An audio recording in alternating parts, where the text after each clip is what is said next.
Well, ladies and gentlemen, good evening. My name's Mark Littlewood. I'm the Director General here at the IEA. Thank you very much for joining us for this panel discussion. Our last public event here at the IEA before Christmas, so within more than a month ago. I can also wish you all happy Christmas if I don't see you again.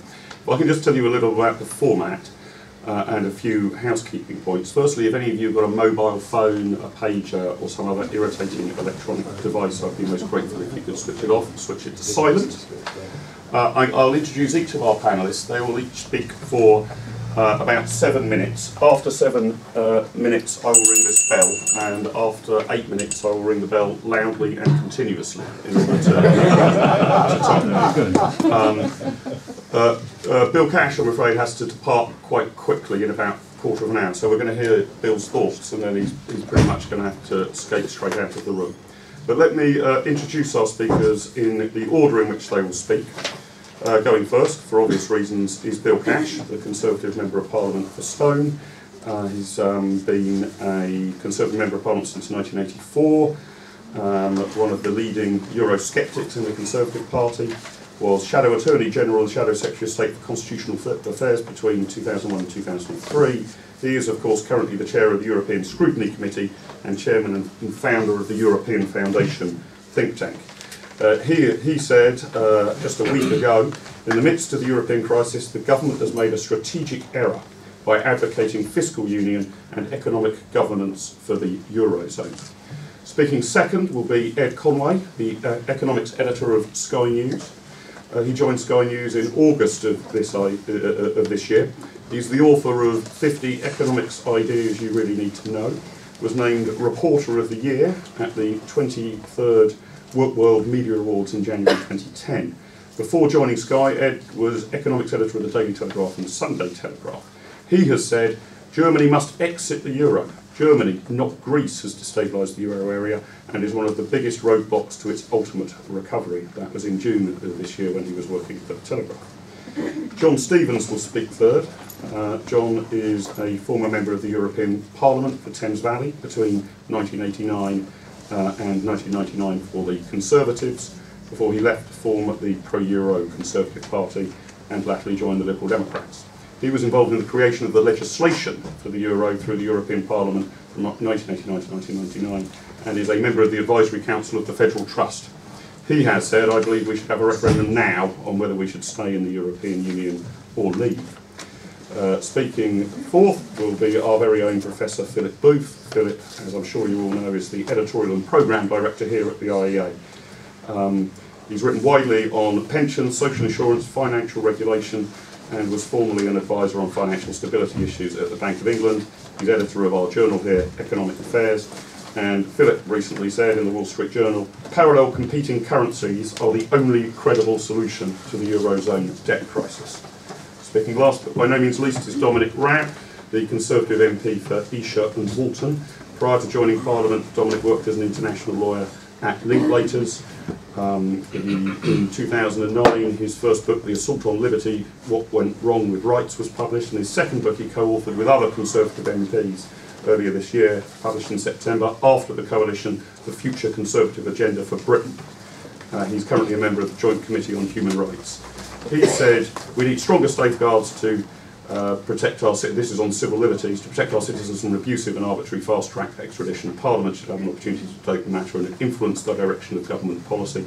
And Dominic is putting in a lot of work on what a new relationship with the European Union would look like. So without further ado, you'll want to hear from our panellists, and I hope you can give them all a warm welcome. Thank you very much, Mark. Sorry about having to leave, but I've got to go to the Department of Health afterwards, which is not why I'm dressed up like this. But I've got to go on to something else afterwards. Basically, the answer to the question is, I'm not a betting man, but if anything was rational in this world, the European Union would not survive this any more than the Euro, in my belief, ought to, although they will do anything and everything to keep it together. This is a battle now of political will. I know that Philip and others will be talking about the economics. I'd give you some smattering of that, and in 8 minutes it would be quite difficult to cover this whole subject, which in my terms goes back to my rebellion against the Maastricht Treaty when I put down 150 amendments. And the reason for that was, in effect, why we're here now, because basically this was a bird that was never going to fly effectively. And it has been demonstrated, I believe, that that is the case now.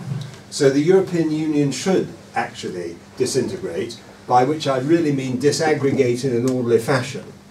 And I would say that partly because it is fundamentally undemocratic. We've seen the evidence recently with regard to two prime ministers who have effectively been given their marching orders. That's only one instance, however justified that may be. The other thing is intrinsically undemocratic because of the nature of the structure of the treaties and the fact that majority voting has a baleful influence, although it can have certain benefits. But right at the heart of it, the structure of the treaties is completely wrong, and even Jean-Claude Pires, who I know quite well, who was the legal advisor to the European Council in the FT only a few days ago, said that he had written the Lisbon Treaty, and effectively he said it was very painful, but he had to admit it was all wrong. Now I'm paraphrasing, but basically that was it. But that's quite something, considering the fact the Conservative Party was united against it, and we also demanded a referendum, and eventually we got neither. We got the Lisbon Treaty as well. So it's a democratic question, it's a political question. It also doesn't work economically, and I could spend a lot of time working on that one, talking about that as well, but I think I'd use up my 8 minutes on that alone. Martin Wolf, Wolfgang Munchau, and others are all piling in now. Even the FT is wobbling on the question of Europe. So what about reasons? Well, basically, a house divided against itself cannot stand. The recent determination of Germany and France, and I put it in that order, to achieve a two-tier Europe is actually, with this Euro fiscal union, and I've strongly criticised the government for their strategic error in advocating this policy, without any reciprocity, without any renegotiation, hemmed in by the coalition, actually also hemmed in by the European elite. It is a literally hopeless hand of cards. And in addition to that, the reality is that a two-tier Europe would be 17 member states and the others. Some of the others will vote with the 17, or as many of them as they aggregate, but if fiscal union is to mean anything, it will be a solidarity process, and that it has to be. How can you have a treaty within a treaty? And even the idea of a European summit under the conclusions 2 weeks ago has no legal base that I can ascertain, and the European Scrutiny Committee is looking into this. So the whole pressure, the whole system, for the sake of saving the euro, as Madame Lagarde said when she was French Finance Minister, we are going to save the euro even if we violate all the rules, and we are violating them. That's what she said on the 17th of December. So the bottom line, she's now running the IMF, so, you know, some problems there. So basically the problem is that the same treaty framework, which is an overarching treaty, for example with regard to the single market, 231 votes to 130, plus those in the Eurozone who vote with the others, puts Britain in an impossible position. But let's talk about Europe and the European Union. It doesn't work, and I fear the possibility of a massive implosion for all the economic reasons, with Germany only getting 60% on the bonds yesterday, etc., is now moving to a point where I believe that the pressures to create this new fiscal union will not work. There will be a massive black hole. As I said to David Cameron in the liaison committee the other day, how do you expect Germany to pay? I don't believe the ECB can be a proper lender of last resort, because it hasn't got the guarantees, it hasn't even got the legal capacity, in my opinion, to actually deliver the kind of stability that some people believe it would. But it won't be stability. This idea that creating a fiscal union creates stability is simply not credible when you consider the volume of money which is actually spilling out into the black hole, which Germany can't finance, which the ECB hasn't got the capacity to deliver. Quantitative easing equals, in my opinion, inflationary pressures.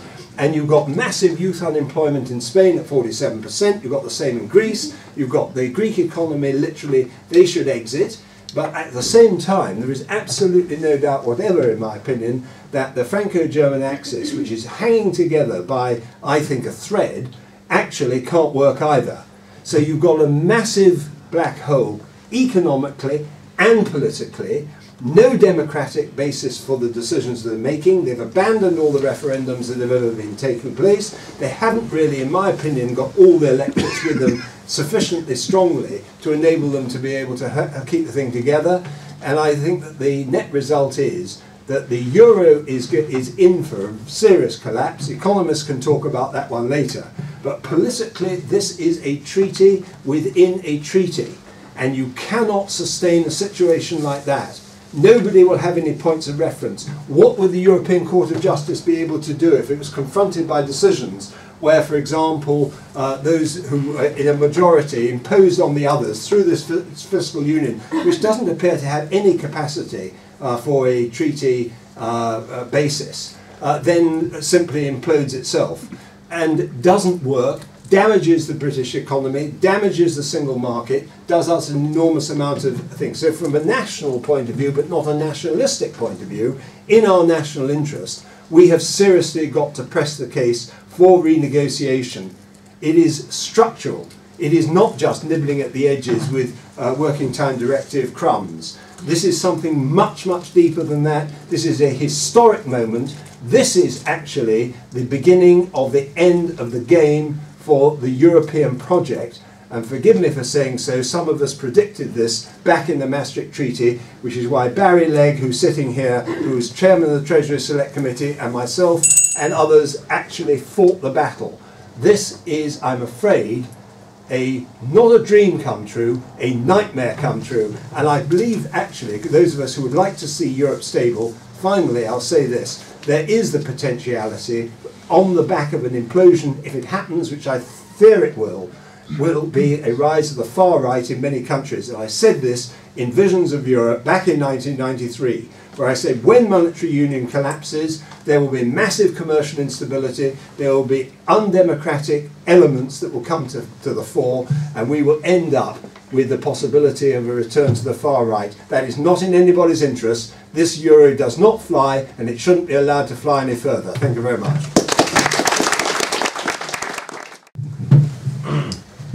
Thank you. So I started at Sky News about 3 months ago, as Mark said, and since then I've kind of got a reputation for being the kind of bad news correspondent, because pretty much everything I've been reporting on has been awful news.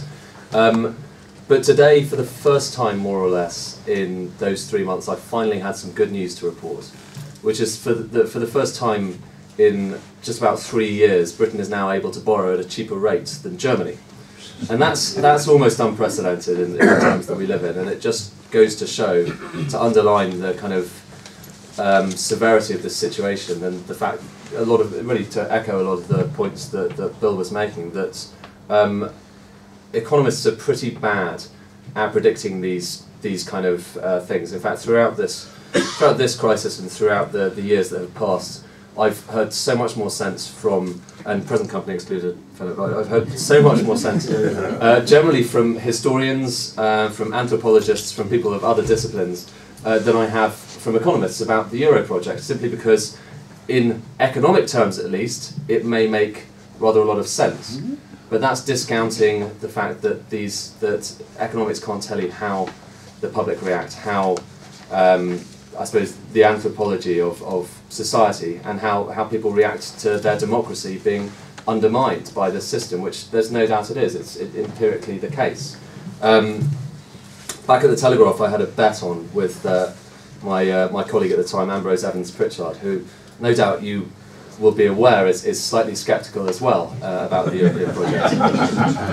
And this was back in 2005, and he bet me that within 4 or 5 years the euro would come to an end, and I said, no, come on, that's ridiculous.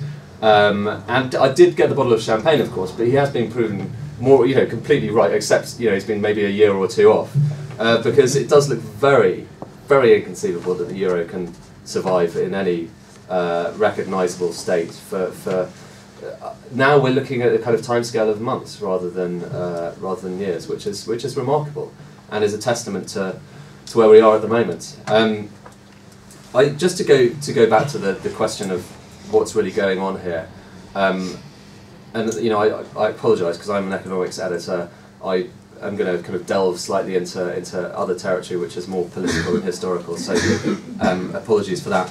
But as I see it, the problem here is not just, specifically this is about Germany, it's not necessarily about the entire Euro project. This is a German problem at its heart. I mean, the Euro is the stage, but Germany is the protagonist. And since the Second World War, German politics, economics and diplomacy has been founded on two pretty absolute pillars. And on the one hand, you have the pillar which is saying, hug Europe, do everything you can to stay close to Europe, and in particular France. And the other pillar is to say that we must embrace monetary and fiscal rectitude, and we must be absolutely adamant in keeping to those two different pillars. And we all know why there are those pillars. This is the result of the shadow of the Second World War and what happened in the 1930s to lead to that. The problem that we're facing now at the moment, and this is the central problem really at the moment, is that those two pillars and those two objectives are in direct kind of contradiction of each other. If you want to maintain monetary and fiscal discipline, you can't hug Europe. You can't stay in the Euro in the form that it is at the moment. If you want to hug Europe, you have to give up some of your monetary or fiscal discipline. And in a sense, the question of whether, if Germany is going to stay, whether it's going to be a monetary solution or a fiscal solution. So is it going to be the European Central Bank, or is it going to be Eurobonds? In a sense, that's less important to the fact that in order for the Euro to survive, you have to set up a long-term system whereby Germany is going to subsidise Greece and the countries of the Mediterranean. That might be through inflation, and so in which case it's done through the European Central Bank and it's done through quantitative easing, as Bill was mentioning. And it might be through the Eurobonds, in which case it is about pooled resources, and it's about a bond that is issued by the entire European Union, but effectively resulting in a kind of transfer union whereby money is then transferred from Germany to Greece, Italy, other countries on the periphery. But there's no way of getting over that contradiction, that fundamentally you have some parts of the European Union which are dramatically and kind of terrifyingly different economies to Germany. Over the course of the last 10 years, there was an aspiration that the Euro as a kind of project would bring together the economies that are members of it in terms of their competitiveness. So that, to put it kind of bluntly, Germany would become a little bit more like Greece, and Greece would try and become a lot more like Germany, more efficient, exporting more, and so on and so forth, and consuming less. And what's happened instead is there's been a massive divergence. And the problem we're faced with now is, to some extent, clearly there is a crisis at the moment, no one would deny that. And that's interesting, and it's actually great for me to cover as an economics reporter. But there is a deeper, longer-term problem here, which cannot be solved by any emergency solution that we may see out of Brussels or Frankfurt or wherever it is. And frankly, every week there are one or two of these summits, and there was another one today with not just Sarkozy and Merkel. They're called Mercozy, but also Mario Monti. So it's I think it's Merconti is the new generic term. But every time you see one of these meetings, they come up with nothing. At some point they will come up with something, one presumes, because the scale of crisis is such. When you have German bonds yielding more than British bonds, that's a big crisis as far as Berlin is concerned. So at some point they will try and solve this, but it still leaves that latent issue, that latent problem, that the South and various other parts of the Mediterranean are deeply, deeply uncompetitive. And if there is going to be a euro that kind of is recognisable and keeps the current membership, then Germany will have to give the kind of amounts of money that it was forced to pay in reparations after the First World War. And we all know what happened there. And the big question, and it goes back to something that Bill was talking about, is this in any way sustainable politically? And that's what economists can't answer. But the anthropologists and the historians will be able to tell you that it doesn't look likely. Thanks.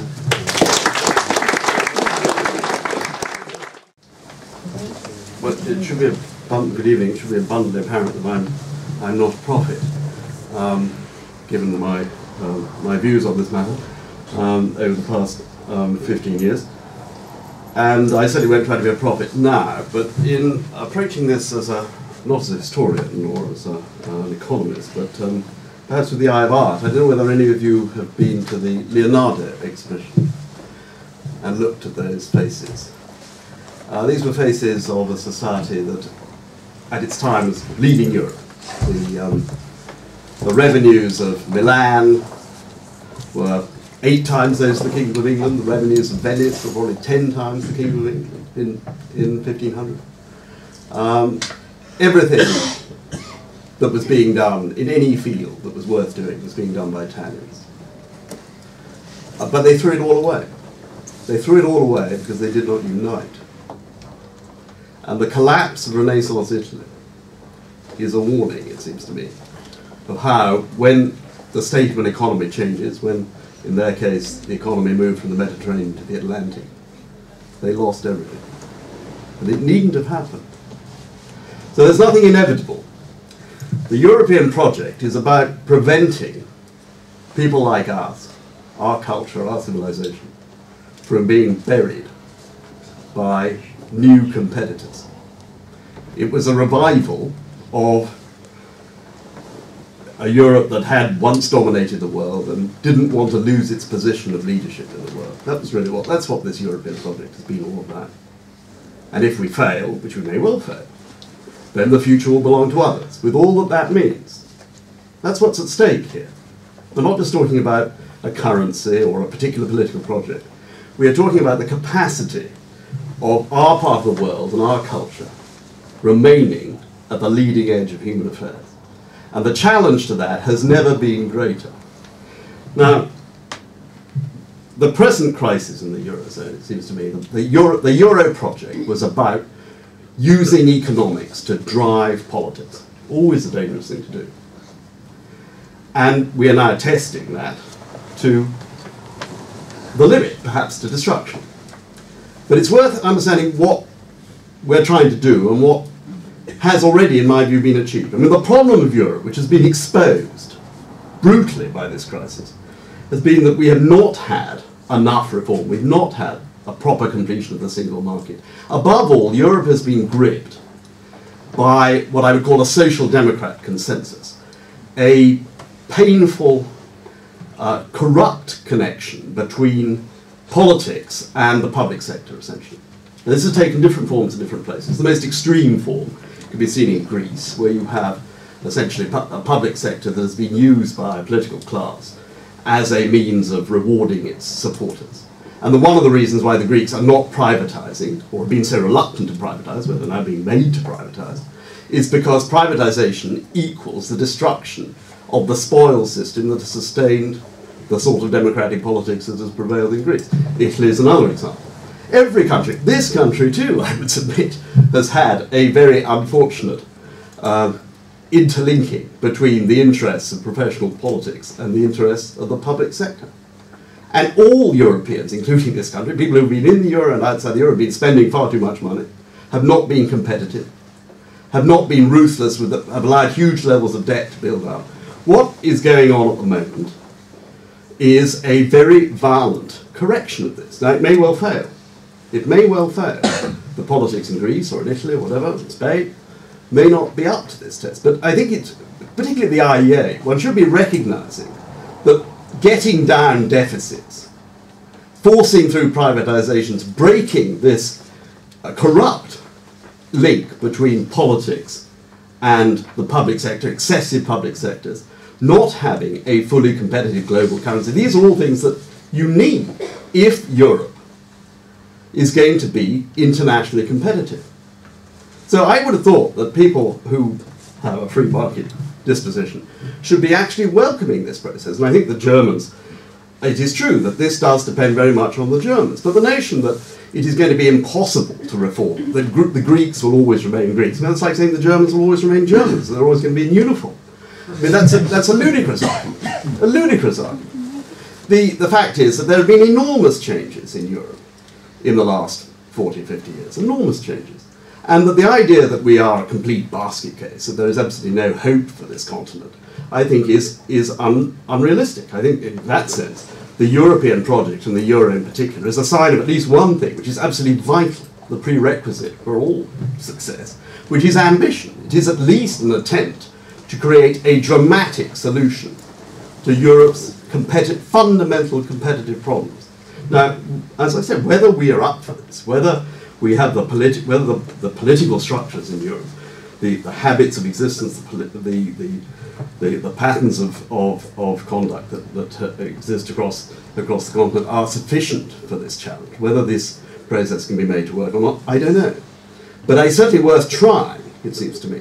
And the Germans' approach to this is that they don't, I think the end of this road, for what it's worth, I think the end of the road is going to be that there will be Eurobonds, and I think there will be a European Central Bank that is much more like the Fed, able to operate as a... But the idea that we should be, without a proper legal framework, without agreements on strictly limiting the amount of money that is issued through Eurobonds, or the amount of quantitative easing you have, or anything that threatens the independence of the central bank, that is madness. That is not the principles that I would certainly support, and which are those of sound economics. And in that sense, what the Germans are doing at the moment, it seems to me quite rightly, is holding back on those measures until they have a new treaty which gives them a legal framework to do all that. And they want to keep the pressure up on the Greeks and the Italians, and they're quite right. They're quite right. Now, as I said, whether this breaks the system or not, we will see. If I had to guess, I don't think it will, actually. And the idea that one should be tested by interest rates, I think the idea of this recent development of the bond yields in Germany going up, I think that's actually quite a good sign, because that shows that the low rewards of the risk, that the trade that people are constantly buying the German government bonds and selling the Italian ones is over, and that's actually a positive sign for what it's worth in market terms. But just to conclude, I think the real danger here, the real issue is, and whether the European Union is going to survive, is I think that the Eurozone will probably become a much tighter inner core, and that will break the European Union in its present form. I think the idea that it's going to be possible to be in the single market and retain the right to devalue competitively, I think is a fantasy. And that's the problem for Britain.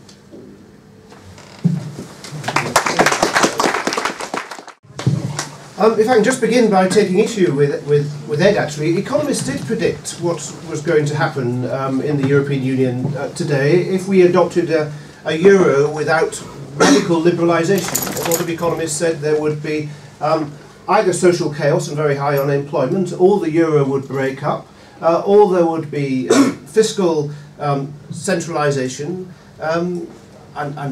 or there would be the printing of money and inflation in order to try to inflate our way out of the problems which would arise in various areas of the Eurozone at different times. Not many economists, I suspect, said that all four might happen at the same time, but nevertheless these consequences were predicted, and also the drift towards centralisation, I think, within the European Union was very much predicted by institutional economists and political economists who'd written for the IEA. Now, it has to be said, I don't really know much about the European Union, and I don't normally speak about subjects I don't know much about, because Mark is such an expert at doing that, and we don't need more than two people in the IEA who can do that. But I wanted to speak in this discussion to sort of inject a note of ambivalence into the debate. I think there's a room for a view which argues that there's a liberal case for constraints on sovereign governments, and that not everything that the European Union has done has produced a worse outcome than if we had allowed the UK Parliament to reign free. As economic liberals, we don't believe that all actions sanctioned by the democracies are legitimate. To paraphrase Hayek, just because the democracy is the most legitimate form of government doesn't mean to say that everything a democracy does is legitimate. And the most obvious manifestation of that is the issue of sovereign debt, the way in which we can pile obligations on future generations who are not able to vote without any constraint through our pure democracies. And democracies, of course, are taken over by interest groups very often. Now, we can argue about what combination of devices best constrain government. Should we return to a property right qualification to vote? Should we have a written constitution? And so on. But it's not unreasonable to suggest that some part of the mix ought to be, at least in principle, some form of supranational institution, even if we don't like those institutions that we have. Furthermore, I don't think we should deny some of the evident successes of the European Union. The freedom of movement of capital is more or less complete. And although the UK unilaterally removed exchange controls in 1979, free movement of capital throughout the European Union was more or less a mirage until the late 1980s, or indeed, arguably, even later. And it was the EU which completed the jigsaw. The EU substantially deregulated insurance markets on the continent, whilst increasing regulation only slightly in the UK. Sadly now, it's moving in quite the opposite direction in that particular area. The free movement of people is also more or less complete. Restraints on state aid benefit both taxpayers and consumers alike. Indeed, it was suggested to me that if a French proprietary private school were to set up in the vicinity of a British state school, it might well win a case against the subsidies from the government to the British state school under EU law. A British proprietary school, by the way, couldn't win a similar case because EU law doesn't apply to competition subsidised by the state against one's own companies in one's own country. So it would be quite amazing, although it's a bit of a long shot, if EU law demolished one of the most oppressive aspects of the British state, the UK state schooling, and replaced it with a de facto voucher system by which the French school had to be subsidised to the same extent as the British state school. And if EU state aid laws applied to broadcasting, we could perhaps see the demolition of the BBC in the same, under the same set of scenarios. Now, we should not assume that these advantages would have come without the European Union. We do not live in an Anglo-Saxon liberal nirvana, which we would sometimes like to assume. We live in a country whose biggest city, comprising over 10% of the national population, has within the last 3 years had a mayor who negotiated treaties with the Marxist President Chavez. And so, where do we go from here? As I say, in principle, I can understand the need for supranational institutions to constrain sovereign governments. Well, firstly, we want a Europe for trade. Although countries benefit from unilateral free trade, and New Zealand provides a very good example of the gains from liberalisation in that respect, the game theory around trade negotiations and the vested interests at work within democracies work in ways such that countries are often willing to impose protectionism, often damaging to their own citizens. Sometimes we want mechanisms whereby we agree in advance to tie the hands of such governments, and the European Union provides one such mechanism. However, the single market, I would argue, as a vehicle for promoting free trade, was a mistake. Ted Heath pointed out at the time that we'd signed up to a single market and not a free market, and Ted Heath was right. I'll just repeat that in case you misheard. Ted Heath was right. Centralisation within the US was precipitated when the federal government was given the right to regulate interstate trade, and exactly the same has happened within the European Union. We don't need EU-wide regulations of goods and services that are traded. We simply need a European Union court that rules rapidly on whether national regulations are being used vexatiously to impede trade. Some countries might well agree unilaterally or bilaterally, or multilaterally indeed, to unify regulations with each other. They should be free to do so. We don't have to have the whole European Union with the same set of regulations. Secondly, it's not unreasonable to make agreements with other countries about what might be called pan-European public goods, but this probably takes us into areas where none of us would want to go, such as defence and the environment.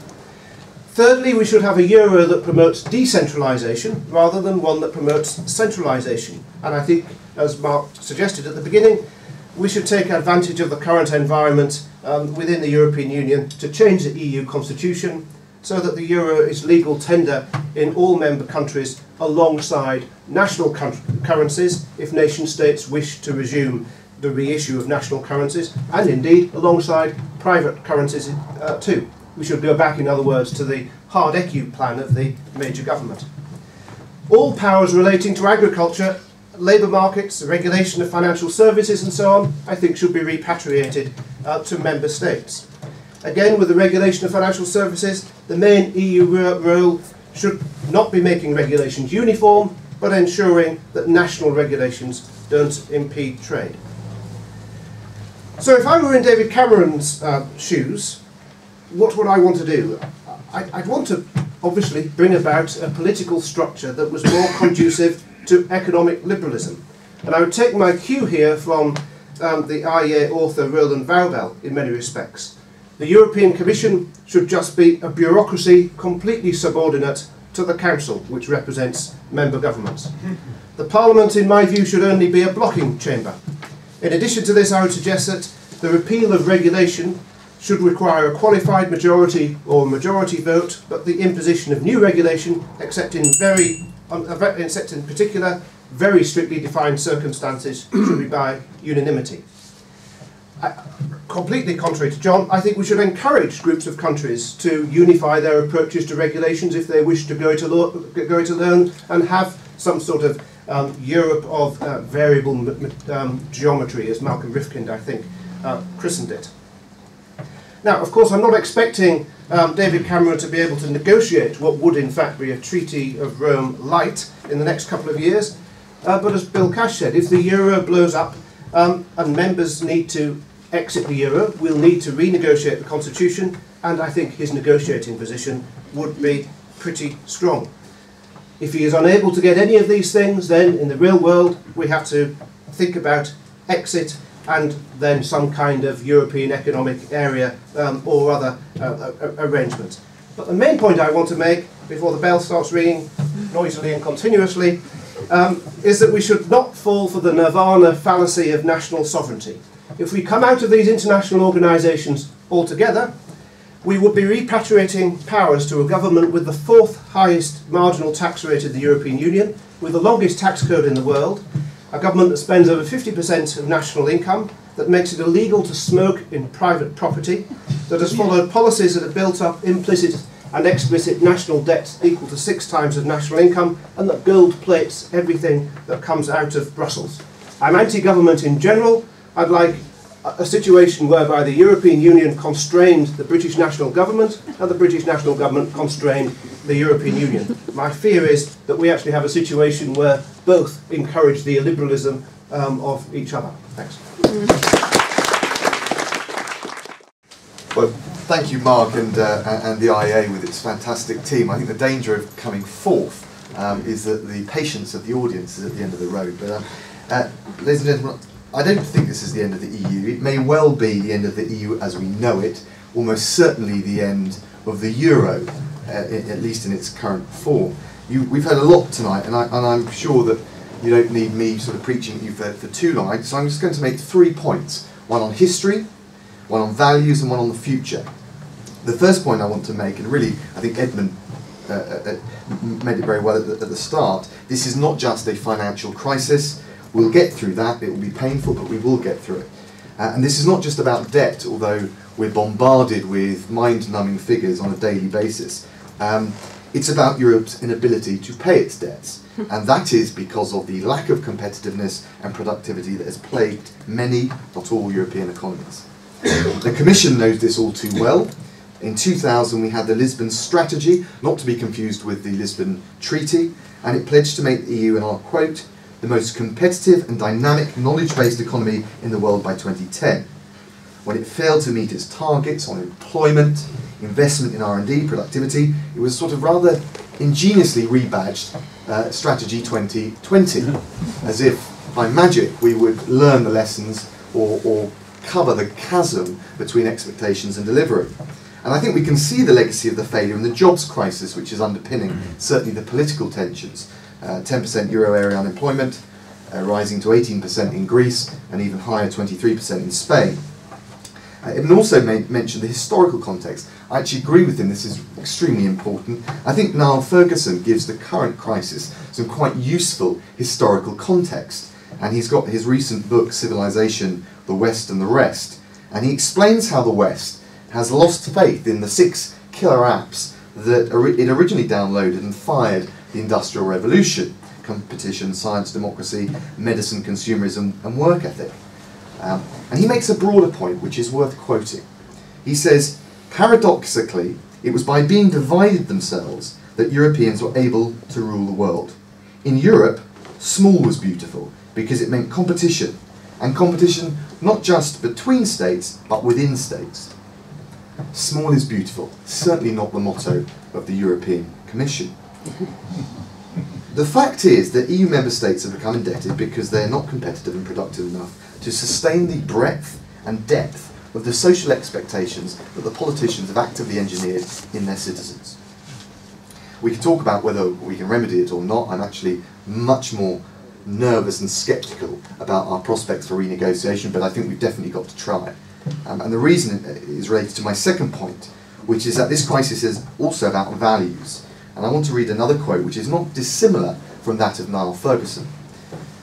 When institutions become too set and obstruct growth, order becomes oppression, and worship of it self-stultifying. Sooner or later it is broken by the almost physiological desire to live, move, create, by the need for novelty and change. These are the rather prescient words of Isaiah Berlin, writing about Europe back in 1959, and I think it quite neatly captures the fissures and the flaws in the current EU model. Now, Berlin also wrote that marvellous book, The Hedgehog and the Fox. Has anyone here read it? A few hands. You look like a fox man to me. It's very short. Berlin says that the hedgehog, with its single defence mechanism rolling into a ball, believes in one big thing, one all-encompassing truth, whereas the fox believes in displaying and deploying all of its guile to search out different ways and means in pursuit of diverse, sometimes competing ends. And Berlin used it as a paradigm and as a warning. It's a plea for human humility. It was really written for Tolstoy. And his point is that principles are precious, but the world is far too complex to be sliced and diced into all-encompassing, rigid, overweening, man-made philosophical templates. I'm sure that goes with the spirit of this institution here at the IEA. It rather neatly, to my mind, sums up the difference between being a liberal and being a socialist, or dare I say it, a progressive.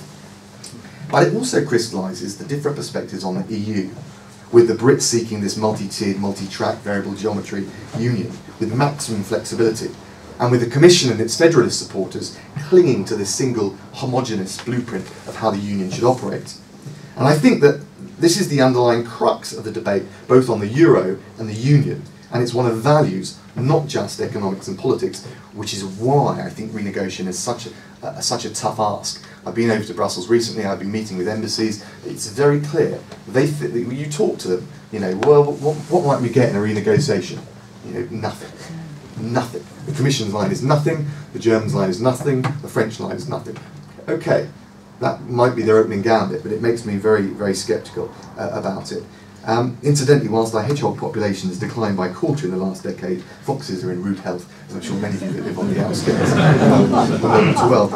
Finally, if I've got time, I'll make one final point. I make no prediction about the end of the road for the EU, but I do make one bet, that if we don't either fix the EU from within or recover sufficient autonomy to make the British economy more competitive, debt and taxes in this country will keep going up. And in a globalised century, the next generation will vote with their feet by seeking climates where their endeavours and talents are rewarded rather than increasingly penalised. And I think the biggest long-term threat to the EU and to this country is that the brain drain rather lures the best and the brightest away from this country and this continent. And that would really cement Ferguson's warning of long-term historic European decline. So not necessarily the end of the road for the EU, but alternative destinations for precisely the kind of people that we need to stay in this country if we're going to rejuvenate it. Thank you.